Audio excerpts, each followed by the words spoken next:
সকল মামলায় খালাস পাওয়া সাবেক স্বরাষ্ট্র প্রতিমন্ত্রী লুৎফুজ্জামান বাবর আজ 16 জানুয়ারি কারামুক্ত হলেন। কেরানীগঞ্জ ঢাকা কেন্দ্রীয় কারাগার থেকে দুপুরের দিকে তাকে মুক্তি দেওয়া হয়।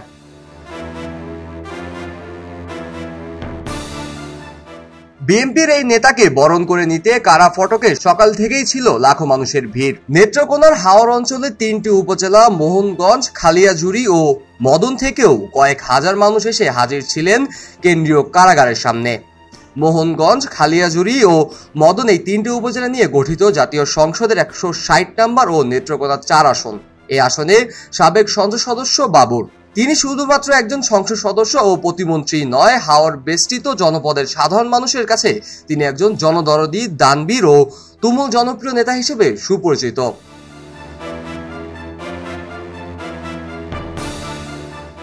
প্রায় 17 বছর ধরে কারাগারে ছিলেন তিনি।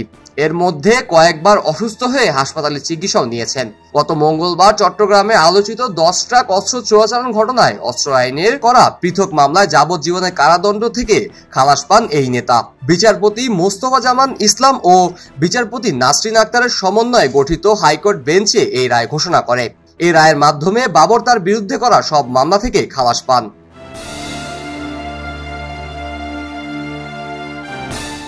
2007 সালে 28 মে আটক হন লুৎফুজ্জামান বাবর।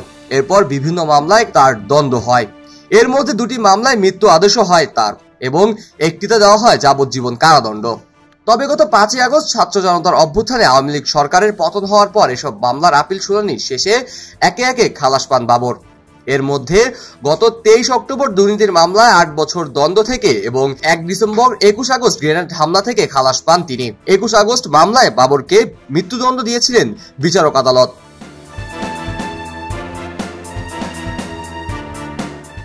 লুৎফুজ্জামান বাবর 1991 সালের 5ম জাতীয় সংসদ নির্বাচনে স্বতন্ত্র প্রার্থী হিসাবে আনারস প্রতীক নিয়ে নেত্রকোনা 4 আসন থেকে সংসদ সদস্য হিসাবে নির্বাচিত হন।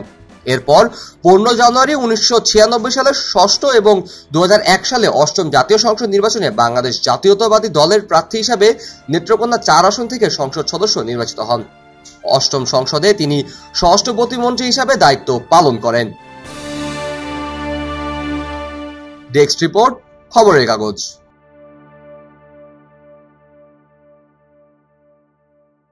মুক্ত চিন্তার স্বাধীন দৈনিক খবরের কাগজ।